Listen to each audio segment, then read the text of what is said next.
All right. Hey now. Hey, everybody. Welcome to the village. Thank you again for joining. This is Conversations with Kim, and I am back.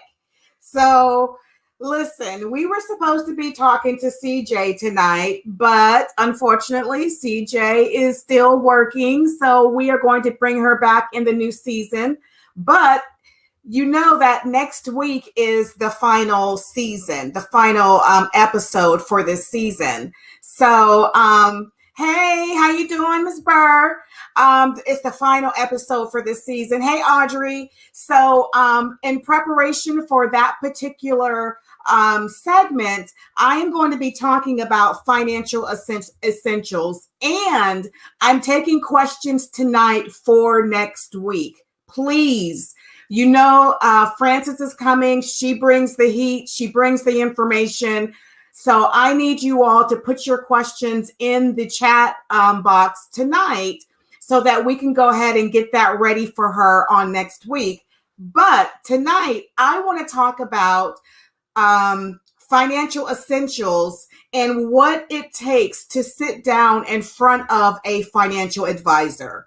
So I need your feedback. I need your questions. Please, if you think of something, put it in the chat and we will deal with that. The first thing I want to say is you have to be open, because a financial advisor is going to get all up in your business. There's stuff that you might have tucked away, some funds or some money here and there, whether it's under a pillow or in a safety deposit box. You need to be able to have a transparent conversation and believe in this person. So I think the first key is be ready and be open to have a transparent conversation so that this individual can help you to the best of their ability. Because if you're holding stuff back, then that just really kind of puts things in a whole different in a different space, and they're not able to really see the big picture. So for me, I'm going to tell you how this all kind of works out. I think one of the things that you want to do is get your liabilities. And so I went and I had to get all my liabilities, which is your debt. And so that's anything like your loans, your bills, your mortgage, that kind of stuff. You want to have that all listed out for them. I know it seems like a lot. I'm going to have a lot of information tonight. And I think that even if you don't get a financial advisor, this conversation that we're having tonight is going to be beneficial, especially with the way that the economy is going, especially in the US with the transition of leadership, whether that happens or not. We need to have a good understanding of our finances, where we are and where we're not. So know what your liabilities are. And so list those things out. And then on the opposite side, know what your assets are. And so that's going to be anything that's going to be of value right now and in the future. And so that really boils down to maybe, your property, cash on hand, treasury bills, money market, that kind of stuff is going to be more of an asset. I know a lot of people feel like their vehicle, their car is an asset, but it's not, because once you drive that vehicle off the lot, it depreciates. So that's actually a liability, because you have to keep, maintenance on it. You're still paying into that. It's not generating money for you as a vehicle. So get your liabilities, get your assets, and then we want to figure out your income versus your expenses. And when I say your income, I mean what you're bringing home. So I know a lot of people don't really budget, and, to each his own, but I can't live without a budget. You need to be able to say how much money is coming into your home on a monthly basis. And so whether you have, child support, you might have Social Security, you might have rental properties, you might have dividends from stocks, You might have alimony. There's all different ways that you could have money coming in. You may have different streams of income where you have other jobs. So you might have two or three jobs. It sounds crazy, but there are people out there working 3 and 4 jobs, and God bless them. I know that I struggle doing my one, but so all those streams of income, you want to be able to say how much money are you bringing in this particular month. And then once you know how much money is coming in the house, then you want to list all of your bills, all of your expenses. And so that might be rent, mortgage, insurance. You might have HOA. If you have a car, then you got a car payment plus your insurance. Electricity, water, sewer, if you're a homeowner, any type of insurance, whether it's life insurance or renter's insurance, all of that stuff comes into play. Your credit cards, if you have pets, you might have a monthly pet bill. So all of that stuff, you add all of your bills up, and then you subtract that from the amount of money that you have coming in. And hopefully there's some money left over, and that money can be put into a savings account, but that's your cash on hand. You never want to get to the place where you are spending all the money that you have coming in, or you're in a deficit where you're not making enough money to pay the bills that you have. So a rule that I have is I try to live below my means. There was a time, let's keep it 100. There was a time I lived probably above my means, because every time I would get a raise on my job, I was like, oh, I can get HBO. Oh, I can go get this. I can go get that. And so all of my money was allocated going out. And so I didn't have an extra dime, didn't have a savings account, had nothing. I was just living my best life and enjoying myself. But, at some point you do have to kind of switch gears and put yourself in a better financial situation. So again, we talked about the liabilities, we talked about the assets, and we talked about being able to figure out what your income is versus your expenses. And then after that, you kind of want to kind of sit down and find out, about retirement. This is not really an age conversation. This is a conversation that everyone should be having. What is your plan for retirement? Most of us don't stay on a job 20, 40 years, to get the gold watch or whatever and retire from one location. So what is your plan, and how much money do you think you're going to need to live your best life as a retired individual?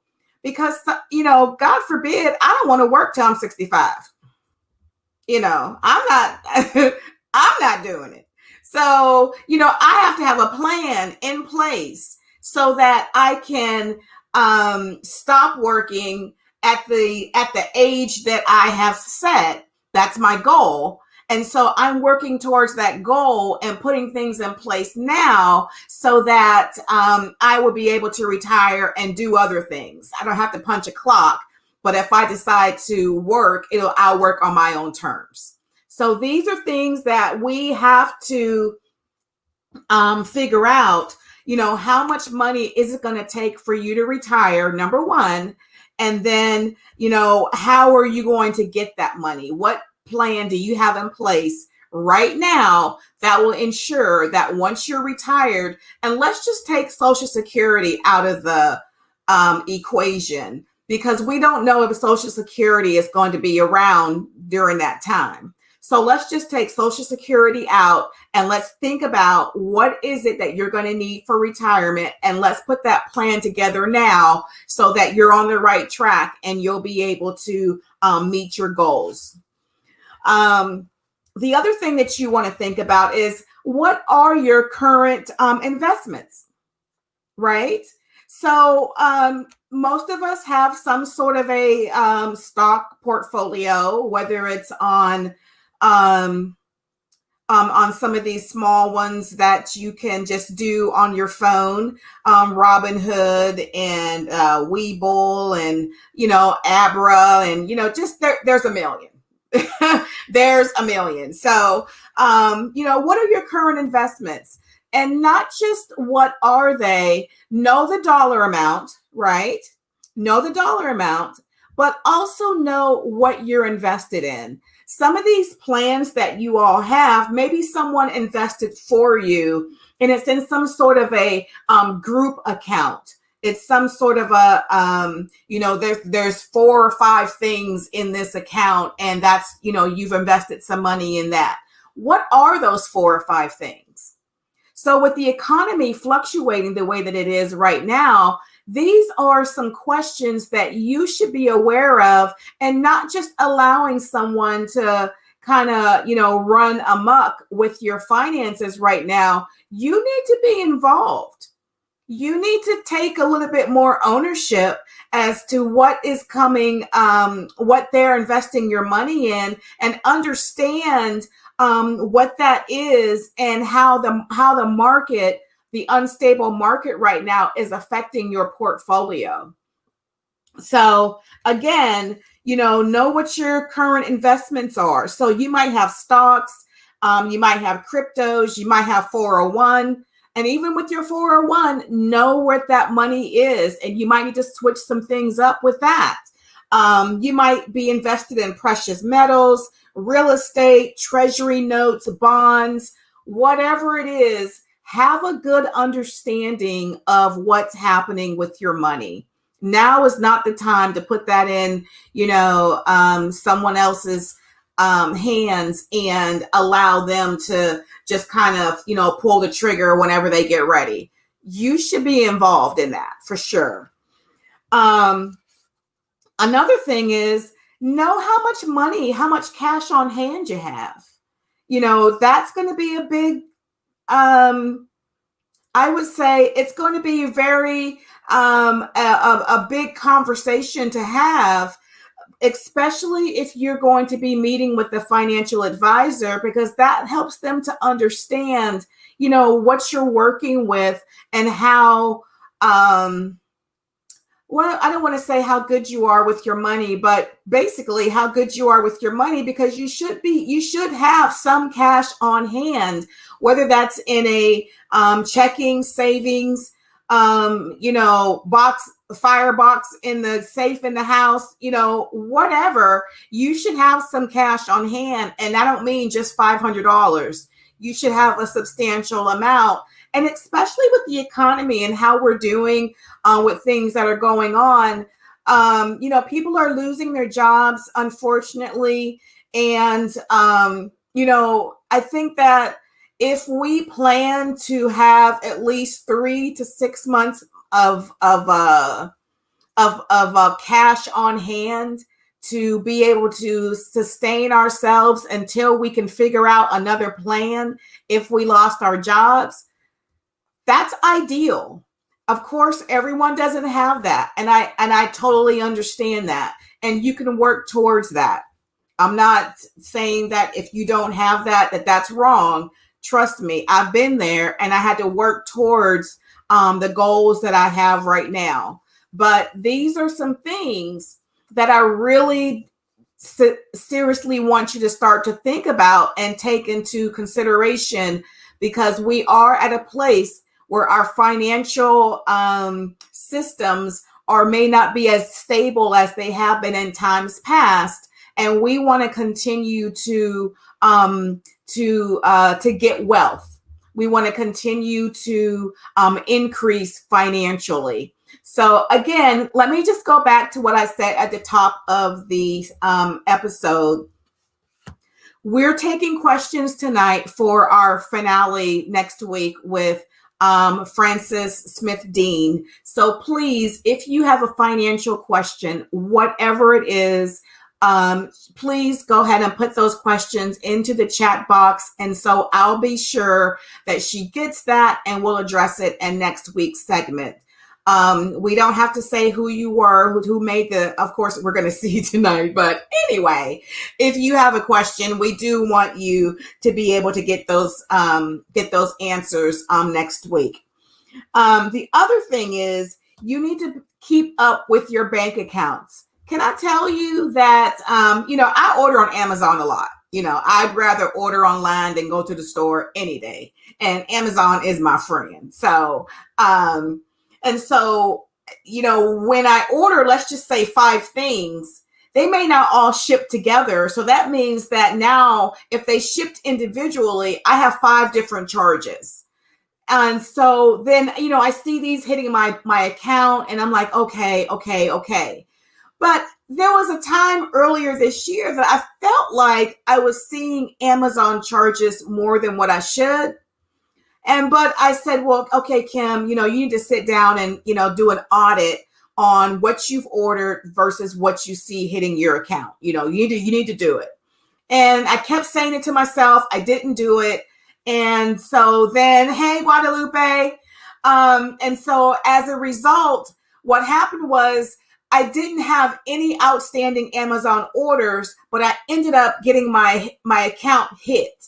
So I knew right then that somebody had access to my card. These are the type things we need to be mindful of, because it was just $30 here, $20 here, $30 here, $20 here. And so it didn't really, it wasn't really, hitting me as hard as I thought, because they were just kind of nickel and diming me, for several months. It added up to, I think over a 6-month period, it added up to like $300. That's a lot of money. So, I had to dispute those charges. So keep an eye on your bank accounts. That's the only reason why I shared my little story. Keep an eye on your bank accounts, but that is something that you want to also bring with you if you are meeting with a financial advisor. You want to be able to bring all of the accounts. Some people, like myself, I have my checking, I have my savings, and I have other accounts specified for other things that I have, funds in there. It may not be a lot, but that's what that money is allocated for, and I don't touch it. So, your bank will allow you to open up more than one account. So don't feel like you can only have your checking and your savings. You should have, if you want to have a vacation account, you can go in there and nickname that account vacation. You can go in there and nickname that account investing. You can go in there and nickname that account whatever you need to nickname it, but be sure that you have all of your accounts in order, and that you're auditing those accounts on a regular basis. The next thing we want to talk about as we talk about financial essentials is college fund. Some of you have, young children, and you're maybe putting some money aside for your college fund. If you're meeting with a financial advisor, that is included. I'm not saying that you're going to use it, but that's those monies that are set aside in whatever account, however you're growing that fund for your kids' college, needs to be brought to light for the counselor that you're meeting with. I do know quite a few people that have used bonds for that. And so that's, almost a sure way, but, don't quote me. I'm not a financial advisor, but that's a awesome way to secure funds, because you're, as they mature, that money is going to be there. So that's just something to think about for those of you that have little ones that you envision them going off to college.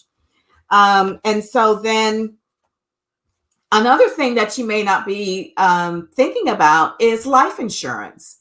So some of these policies, and I'm not, into life insurance, so I can't talk in depth about it, but I do know that some of these policies have a cash value associated with them, and you can pull funds out of the life insurance policies. So, of course, that will be something that you would want to, have available as well if you're meeting with a financial advisor. Again, we're just talking about financial essentials. These are just things that everyone should be talking about. These are household items that should be discussed if you are financially savvy and trying to do the best that you can with the funds that you have to generate wealth.